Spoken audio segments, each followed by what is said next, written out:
नमस्कार, स्वागत है आपका। और दालों के बाद अब चीनी पर सरकार की सख्ती देखने को मिल रही है। कीमतों और सप्लाई दोनों काबू में रहे, इसके लिए सरकार ने नोटिफिकेशन जारी किया है पिछले हफ्ते। इसमें होलसेल सेलर्स, ट्रेडर्स और चीनी मिलों को बिक्री के स्टॉक का खुलासा करने को कहा गया है और उसका आज शाम तक खुलासा करने की बात यहां पर की गई है। तो क्लियरली चीनी के भाव आपको याद होंगे अंतर्राष्ट्रीय बाजारों में मल्टी ईयर हाइज पर है। भारतीय बाजारों में भी हमने यहां पर बढ़त आते हुए देखी है। पिछले 2-3 दिन में ऑफकोर्स कुछ गिरावट जरूर देखने को मिली है, लेकिन यहां से कैसी स्थिति रह सकती है, बात करते हैं all India sugar trader association के चेयरमैन प्रफुल्ल विठलानी से और national federation of cooperative sugar factories के एमडी प्रकाश नायक नवरे से। आप दोनों का कार्यक्रम में स्वागत है।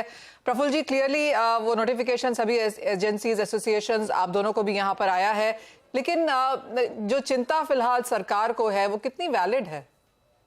ऐसा है मनीषा जी, मैं आपको वैलिडिटी की बात ऐसी है कि करीबन 80 से 85 लाख टन का ओपनिंग स्टॉक 1 सितंबर को है।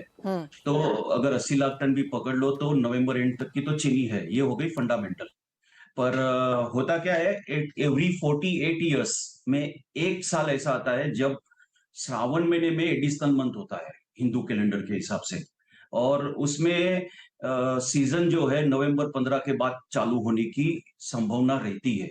पर जनरली नवंबर के बिगिनिंग या अक्टूबर के एंड में भी सीजन चालू हो सकती है। ऐसा कोई थंब रूल नहीं है कि दिवाली के बाद ही चालू हो। तो एक प्रिकॉशनरी मेजर आप समझ सकते हैं। दूसरी बात यह है कि जो एफआरपी के रेट 2 साल से बढ़े, जिसके सामने कोई एमएसपी भी नहीं बढ़ा है, अगर कोई एक जो गवर्नमेंट की फॉर्मूला के हिसाब से महाराष्ट्र का रेट हम पकड़े तो वो 3350 3400 तो मिनिमम होता है।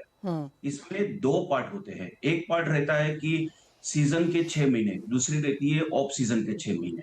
और ये तो एक डिकेड से चल रहा है कि जब भी सीजन रहती है नवंबर से लेके मार्च महीने तक, तब वो एमएसपी पे 3100 में इंडस्ट्री जो है उनके काफी मिले, 600 मिलों में से ऐसी मिले हैं जिनकी फाइनेंशियल पोजीशन ठीक नहीं होती है और वो शुगर केन का पेमेंट करने के लिए नीचे दामों में चीनी बेचती है, ऑफ सीजन रेट। और जो सीजन रेट रहते हैं वो सीजन रेट 10% ऊपर रहते हैं। अगर 3400 में पकड़ू तो 10% ऊपर पकड़ू या 10% नीचे, तो 3100 में चीनी बिकी थी और ऑफ सीजन अभी जो चल रही है तो उसमें ऊपर में 3700 रेट होते हैं। तो this is a common thing going on, there is nothing new. हमने पहले भी गवर्नमेंट को बताया था कि आप जैसे जो गुजरात के शुगर केन फार्मर को 3 इंस्टॉलमेंट में पेमेंट जाता है, तो वैसे 3 इंस्टॉलमेंट कर लीजिए ताकि जो ऑफ सीजन में चीनी नीचे भाव में इंडस्ट्री द्वारा बिकी जाती है वो न बिके और ये इस तरह के डिफरेंसेस ना आए और ज्यादा वोलेटिलिटी न रहे। अगर वो गवर्नमेंट अगर दोबारा वापिस सोचे तो अच्छा होगा। और ये प्रिकॉशनरी मैटर ही है कि जो नवंबर एंड तक की चीनी है उसमें कहीं हैंड टू माउथ में कोई गलत कोई फायदा उठा न ले और भाव बढ़ नहीं जाए।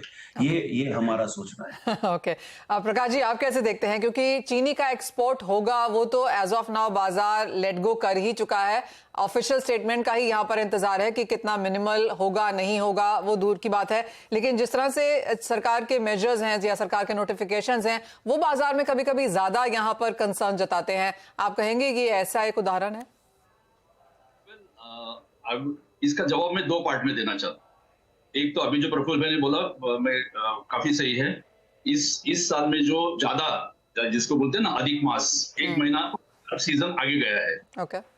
गणेश नॉर्मली अगस्त में आता है, वो सितंबर में गया, दशहरा अक्टूबर में गया, दीपावली नवंबर में गई है। तो इसकी वजह से 2 चीजें हो रही है, एक पॉजिटिव है, एक निगेटिव है। पॉजिटिव ये है कि जो खड़ा गन्ना है उसको जो अभी बारिश हो रही है सितंबर में, उसका फायदा होने वाला है।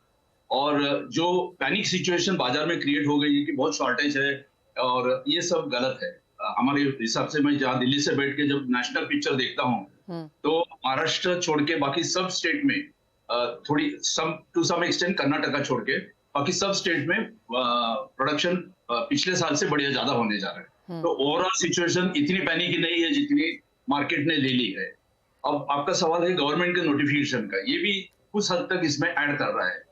एक के पीछे जो नोटिफिकेशन आते जा रहे हैं उससे थोड़ा सा मार्केट में सिग्नल ऐसा जा रहा है कि गवर्नमेंट भी पैनिक मोड पे है। लेकिन मैं ये बताना आपको चाहता हूँ कि यहाँ पे दिल्ली में बैठ के हम गवर्नमेंट के साथ काफी क्लोजली जुड़े हुए हैं। They are concern and their concern is not out of place. उनकी कंसर्न सही है क्योंकि इलेक्शन ईयर है और वो ख्याल में रखते हुए उन्हें जो टोमेटो में हुआ, प्याज में हुआ, उसके बाद अभी चीनी का नंबर ना लगे, इसलिए फूड मिनिस्ट्री, प्रफुल्ल भाई ने बहुत सही कहा कि ये प्रिवेंटिव मेजर है, जिसको एक प्रिकॉशनरी मेजर बोलते हैं, उस तरीके की लेने में, और कुछ उसमें गलत नहीं है। अब एक्चुअली ऑन ग्राउंड क्या हो रहा है, ये जो स्पेकुलेटिव हो गया है, स्पेकुलेशन इतना बढ़ गया है कि उसका 100 रुपया पर क्विंटल रेट बढ़ गया है। ये हम नजरअंदाज नहीं कर सकते। The average price, average I'm taking, average of all India had reached 3730 per quintal before this notification came. ये जो क्या तरीका है नोटिफिकेशन, ये जो आया है 8 सितंबर का, ये 8 सितंबर का आने के बाद तुरंत उसका मार्केट में 50 रुपया गिरावट आ गई है। और मेरे ख्याल से ये जो इंफॉर्मेशन उन्होंने मांगी है, जो क्लोजली आपने देखा, उसमें पहली बार उन्होंने नाम, designation, mobile number, pan, GST, और मई से लेके अगस्त तक कितना क्वांटिटी आपने बेचा है। I think government is wants to know exactly what's happening in the field, कि भाई शुगर मिल कितना बेच रही है, ट्रेडर्स कितना खरीद रहे हैं, कहीं ऑफ द रिकॉर्ड कुछ ट्रांजैक्शन हो रहा है या नहीं हो रहा है, या कहीं जाके सटोडिया इसमें कुछ एक्टिव हो गए हैं, कि ये सारी बातें उनको समझ लेना है। इसलिए गवर्नमेंट ने ये स्टेप ली है, और मुझे लगता है कि ये स्टेप सही है, सही वक्त पे है। लेकिन फिर भी मैं दोहराना चाहता हूं कि पैनिक सिचुएशन डेफिनेटली नहीं है। जहां तक एक्सपोर्ट की बात है, मनीषा जी, आपने कहा we have not given up hopes. As an industry association हम ये सोच रहे हैं कि जनवरी फरवरी में जो एक्चुअल प्रोडक्शन नंबर सामने आएंगे, वो लेके हम जाएंगे गवर्नमेंट के पास, इसमें और हमारे नेशनल फेडरेशन दोनों साथ में जाएंगे और कहेंगे उनको कि भाई about 2 and 2.5 million ton extra दिख रही है, तो ये स्टॉक में रखने के बजाय इंटरनेशनल मार्केट में दे, जहां हमने मार्केट क्रिएट किया है, ब्रांड क्रिएट किया है, तो क्यों ना उसका फायदा उठाए। तो 2-2.5 लाख मिलियन टन का हम एक्सपोर्ट की गुंजाइश रख रहे हैं, that is after February 24। Okay, यानी कि वो सिचुएशन यहाँ पर जैन-फेब में पूरी होती हुई नजर आएगी, उससे पहले नहीं।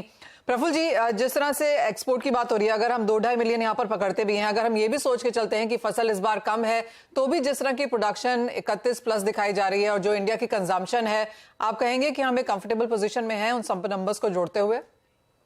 देखिए, हम काफी कंफर्टेबल पोजीशन में हैं। ये कि 5 मिलियन टन का ओपनिंग स्टॉक अगर 1 अक्टूबर को रहता है, तो हिंदुस्तान को 5 मिलियन टन से ज्यादा की जरूरत भी नहीं है। और अगर हम 31 मिलियन का प्रोडक्शन करते हैं शुगर का, तो 28 मिलियन टन हमारी समझो रिक्वायरमेंट है डोमेस्टिक के लिए। उसको 28 को 1 मिलियन टन से ज्यादा पकड़ो कि 6 मिलियन टन का ओपनिंग स्टॉक चाहिए। फिर भी जैसे प्रकाश भाई ने कहा, आई एम वेरी श्योर कि अगर 31 मिलियन टन का प्रोडक्शन होता है, तो 2 मिलियन टन की निर्यात की परमिशन हमें दी जाएगी, और अगर वो 31 के ऊपर होगी तो ज्यादा दी जाएगी। इससे कम की उम्मीद तो हम नहीं रख रहे हैं। ऑलराइट। और प्रकाश जी, ये मई टू अगस्त के ही सेल्स नंबर्स क्यों मांगे गए हैं? मतलब क्या उसके पीछे भी कोई तर्क है? अगस्त because it's just the past month. अभी सितंबर, देखो, जैसे मैंने कहा कि अधिक मास की वजह से सारी your Shravan month, all festivals, everything has gone ahead. तो अगस्त में एक्चुअल क्या हुआ है ग्राउंड पे, क्यों सडनली इतना स्पाइक आ गया है, ये समझने के लिए गवर्नमेंट ने ये सारे अगस्त का इन्फॉर्मेशन ली है। हो सकता है आगे चल के जैसे सितंबर हो जाएगा, सितंबर की भी सिमिलर इन्फॉर्मेशन गवर्नमेंट ले सकती है। मुझे उसमें कोई अचरज नहीं होगा। ऑलराइट, एक व्यू आप दोनों से ही प्राइसेस पे भी लेना चाहेंगे। प्रफुल्ल जी, आप पहले, क्या लगता है आपको अब प्राइसेस यहाँ पर अब दिसंबर एंड तक कैसे रह सकते हैं, गिवन द फैक्ट कि सरकार चीनी को लेकर भी एक्शन में है और आगे फेस्टिवल्स हैं? ऐसा है कि नवंबर एंड तक ये प्राइस मेंटेन हो जाएंगे। दिसंबर में डोमेस्टिक प्राइस नीचे आ जाएगी, क्योंकि जो भी मिले जिसके पास फाइनेंशियल पोजीशन ठीक नहीं रहती है, वो शायद कभी कभी रिलीज मैकेनिज्म से बाहर जाके भी चीनी बेचती है और लो प्राइस में बेचती है। और जो अभी आपने प्रकाश जी को सवाल किया था, तो ये एडिशनल मंथ जो है ना, तो वही यानी जो ऑफ सीजन है, तो मई महीने से अगस्त का पूछा गया, तो यही है कि मई और अगस्त ये 1 महीना ज्यादा है, वो दिक्कत आ रही है। अगर यही दिवाली नवंबर के बदले 15 अक्टूबर की होती, तो शायद अभी तो कोई चिंता का विषय भी नहीं होता। तो ये हिंदू कैलेंडर में जो 48 इयर्स में वन टाइम आता है उसका रिजल्ट है। ऑलराइट, तो काफी सारी चीजें यहाँ पर, whether fundamentals and of course हमारे जो यहाँ पर अधिक मास भी हैं। एक फाइनल सवाल प्रकाश जी आपसे भी, क्या लगता है आपको प्राइसेस को देखे, क्योंकि इंटरनेशनल मार्केट्स में भी भारत तो है ही, थाईलैंड की फसल भी इस बार कमजोर है, मल्टी ईयर हाइज पे वहां पे भी प्राइसेस हैं, डेफिसिट वहां पर भी एक बड़ा सा बनाया जा रहा है, तो प्राइसेस अंतर्राष्ट्रीय बाजारों में, भारतीय बाजारों में कैसे बनते हुए दिखेंगे?